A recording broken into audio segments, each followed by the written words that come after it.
Saya mau ngasih ilmu. Ilmu ini mahal, tapi saya bagi gratis. Saya bagi gratis. Judulnya apa? Sulit itu tidak sulit. Sulit itu tidak sulit. Sulit itu sulit enggak? Enggak sulit. Sulit itu tidak sulit. Yang membuat sulit karena kita mikir. Karena kita mikir itu sulit. Paham? Jadi kalau enggak kita pikir itu sulit, maka tidak akan sulit. Kenapa enggak sulit? Saya akan jelaskan di sini dalam waktu 3 menit. Ya, 3 menit insyaallah. Setiap kali kita kena masalah, setiap kali kita didatangi kesulitan, wujudnya kesulitan itu apapun, maka harus paham yang ngirim itu Allah, yang ngasih itu Allah. Jadi yang ngirim kesulitan, yang ngasih kesulitan Allah subhanahu wa ta'ala. Makanya kalau anda menuduh orang lain buat kesulitan, menuduh orang lain menyebabkan anda celaka, berarti nggak pernah paham permainan dari takdirnya Allah subhanahu wa ta'ala. Nggak paham caranya Allah pengen mendekatkan anda kepada Allah subhanahu wa ta'ala, makanya gagal paham. Jadi kalau kita mengalami kesulitan, jangan pernah menyalahkan siapapun, karena itu bukan kesalahan siapapun. Begitu ada kesulitan, itu jalan cintanya Allah subhanahu wa ta'ala. Allah ngirimi saya kesulitan. Makanya Rasul bersabda, sesungguhnya yang paling berat ujiannya al-anbiya, thumal amthal, thumal amthal, ya, para nabi dan semisalnya, para nabi dan sejenisnya. Yang ngirim kesulitan itu Allah. Jadi kalau jenengan bilang saya ini gak dapat duit gara-gara dipecat, keliru. Ya, saya ini sengsara gara-gara suami saya, keliru, walaupun memang suaminya menyengsarakan. Ya, saya ini sengsara karena istri saya jelek, keliru. Ya, istri jelek memang menyengsarakan. Kalau orang itu suka lihat istri orang lain yang cantik, kalau nggak pernah lihat yang cantik, yang jelek tetap cantik. Jelek itu kelihatan jelek karena dibandingkan dengan yang lebih cantik. Bandingkan yang jelek dengan yang lebih jelek, maka kelihatan cantik. Sebelum kamu jelekkan orang lain, silahkan kamu bercermin, lihat dirimu sendiri, jelek atau ganteng. Paham ya? Sadar diri. Itu iklan. Jadi jangan nyalahkan siapapun. Tahu yang ngasih masalah tadi siapa? Yang ngasih masalah siapa? Yang ngasih masalah siapa? Oke. Kalau yang ngasih Allah, ada enggak yang bisa menghalangi? Enggak ada. Kalau yang ngasih masalah Allah, enggak ada yang bisa menghalangi. Pertanyaan kedua, kalau begitu ada ndak yang bisa ngasih kamu masalah? Nggak ada. Nggak ada satu makhluk, satu orang pun bisa kasih kamu masalah. Makanya nggak usah takut dengan orang yang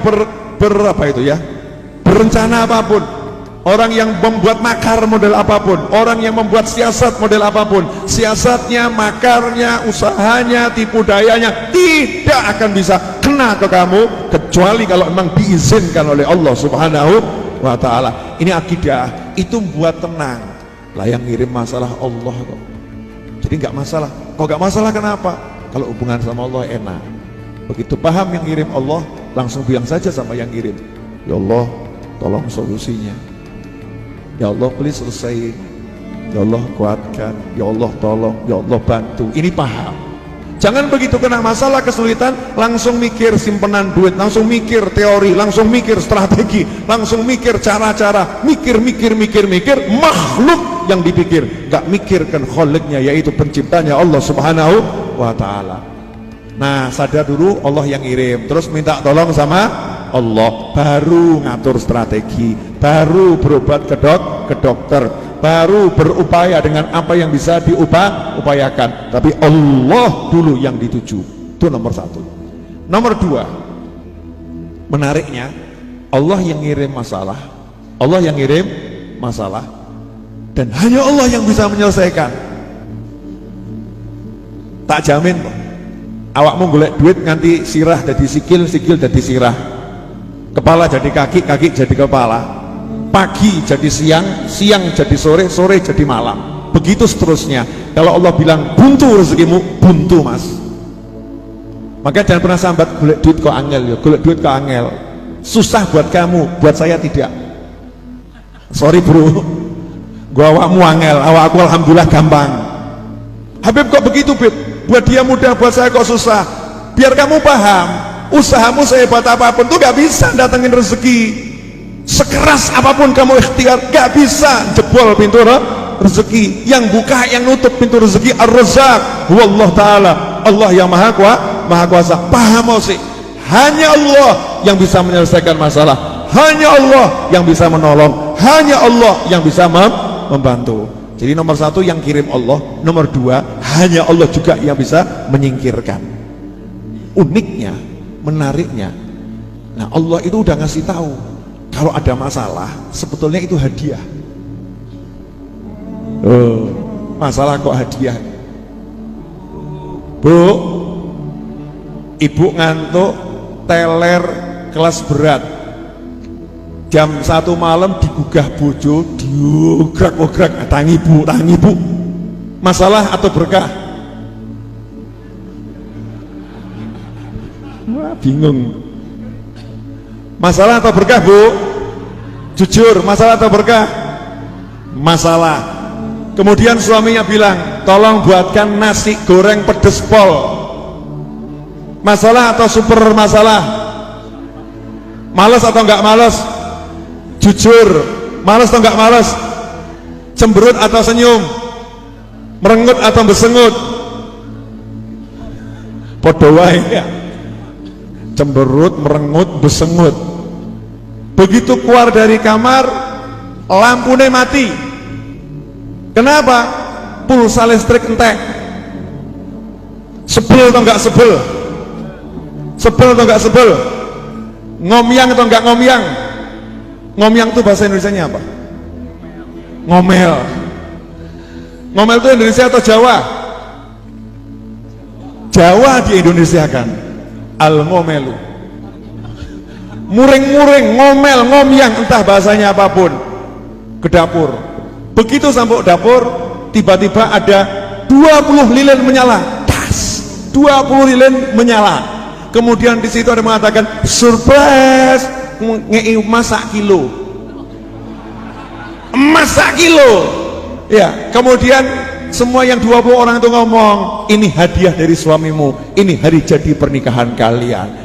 Jenengan senang napa besengut? Mati ngadeg kaget bu. Seneng kan ya? Seneng, betul? Senang, bahagia. Pertanyaan saya, sebetulnya tadi gugah membangunkan dirimu dikala kamu malas bangun, dikala kamu suntuk untuk bangun, dikala kamu capek, dikala kamu lelah, dioyak-oyak bojo, itu enak atau enggak enak? Enggak enak, betul. Lampu mati keluar untuk masak, enak atau enggak enak? Enggak enak. Ternyata itu strategi suami untuk apa? Surprise, kejutan deh, kejutan. Ternyata suaminya mau ngasih hadiah. Begitulah Allah subhanahu wa ta'ala, awakmu dikai masalah, dikai surprise, dikai kejutan, dikai hadiah, mikir elek-elek, kurang ajar awakmu. Habib Novel galak ya. Kalau orang mudeng-mudeng, paham enggak? Jadi dikasih masalah, dikasih yang gak enak, itu sebetulnya lagi apa? Di ujung disiapkan surprise, kejutan. Makanya kalau udah dikasih tahu dari sekarang, begitu ada masalah, asik, hadiah. Ada masalah, surprise. Entena no hadiah, entena no surprise, mesti enak. Ada yang nonton ini kemudian ngomong, Habib, aja mong gedebus. Gedebus itu bahasa apa ya? Bahasa Jawa suwe gitu ya, Jawa kuno. Gedebus. Jangan asal bicara nggak ada dalilnya. Zaman sekarang ini dolar dalil, dikasih dalil yang nggak mudeng. Ya udah nih, dalilnya simple. Fa inna ma'al usri yusran, inna ma'al usri yusra.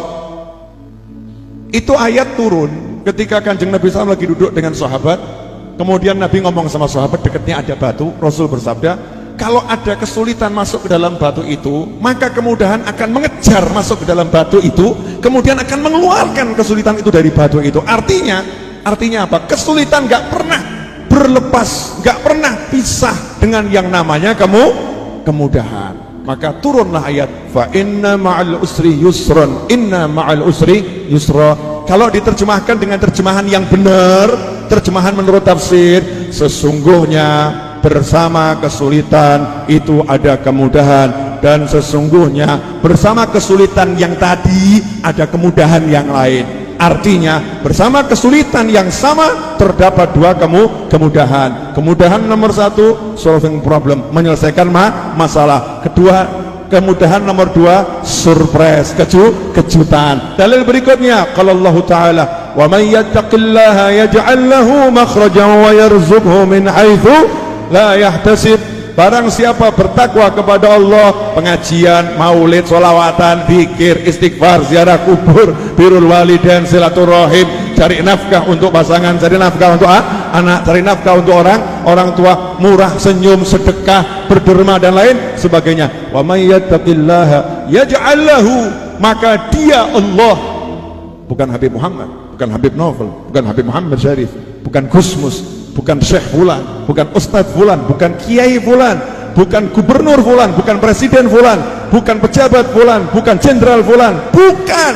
Yaj'allahu Allah, Allah yang menjadikan untuknya. Sorry bro, Allah yang turun tangan, yang turun tangan Allah. Allah yaj'allahu makhraja, Allah menjadikan untuknya, Allah menjadikan untuknya. Iling-ilingin nih loh, Allah menjadikan untuknya, Allah menjadikan untuknya. Apa yang Allah buat untuknya? Makhraja, mumet seperti apapun, masalah seperti apapun, ruwet seperti apapun, Allah yang berikan jalan keluar. Pertanyaan saya, kalau Allah yang berikan jalan keluar, ada yang bisa menghalangi?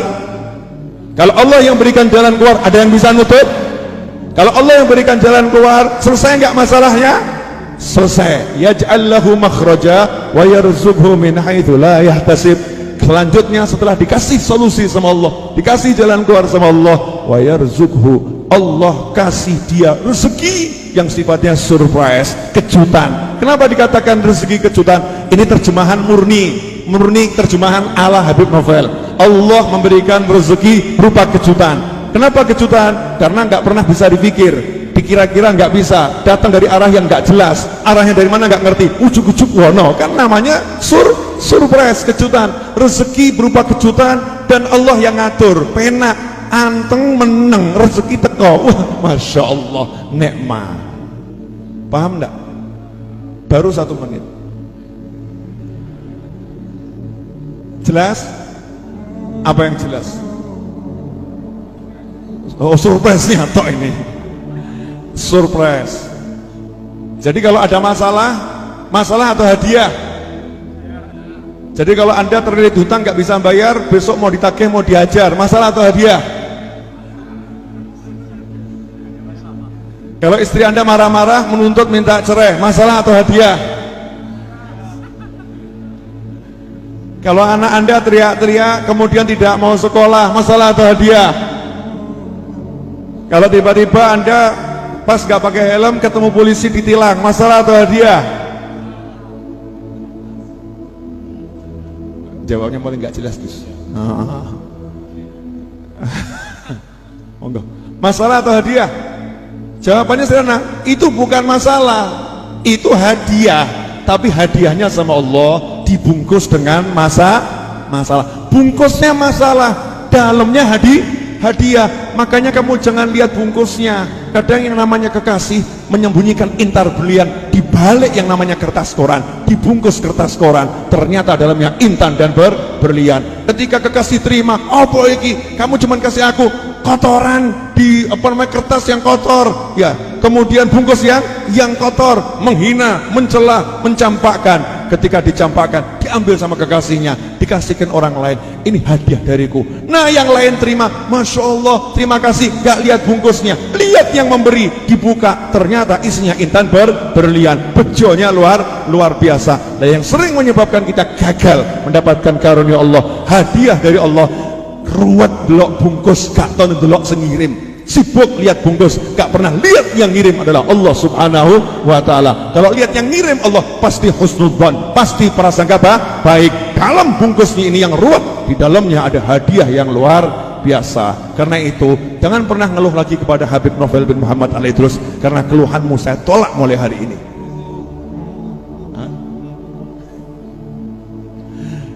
Ini lebih sadis Gus Mus nih. Paham semuanya? Kok jadi diem semua kenapa? Ditolak keluhannya ya. Gak usah berkeluh kesah. Udah ngaji pengajian, zikir, ya guyon makan ya, makan. Masalah adalah hadiah. Habib punya masalah enggak ada, yang ada hadiah. Setiap masalah saya anggap hadiah. Makanya hidup saya penuh dengan hadiah. Ya penuh dengan hadiah. Yakin saya sama Allah Ta'ala. Rugi kalau nggak yakin sama Allah. Kalau nggak yakin sama Allah, suruh yakin sama kamu. Moh aku. Saya suruh yakin sama kamu gitu ya. Kamu yang kaya, suruh percaya kamu orang kaya. Moh aku. Suruh percaya kamu orang pintar, nggak mau. Percaya kamu orang hebat, nggak mau saya. Moh, sing pintar jadi bodoh ya iso akeh. Yang kaya tiba-tiba miskin melarat, akeh utang ya akeh. Betul. Yang kuat tiba-tiba jadi stroke, naudzubillah min dzalik, gak iso obah ya akeh. Tapi kalau Allah selalu kuat, selalu kaya, selalu hebat. Makanya ikhwani rahimakumullah, teruslah berharap, bergantung, bersandar pada Allah Ta'ala. Tinggalkan semua sandaranmu kepada selain Allah. Jelas? Dah, ojo salah terima ilmu. Ya udah, kalau begitu mulai besok jangan kerja. Berharap sama Allah. Nah, ini belajar nggak lulus nih. Yang saya omongkan tadi semua sikap hatimu begitu. Fisik guyu mesem, gak ada duit ini, gak punya duit, keluar ke pasar. Ngapain? Ibadah. Ngapain? Cari nafkah. Pasar sepi, gak masalah. Gusti Allah ramai terus. Masya Allah. Asyik. Enak enggak bisa begitu? Enak. Makanya jaga hatimu, aku akan jaga hatiku. Kita punya hati masing-masing. Mari hati kita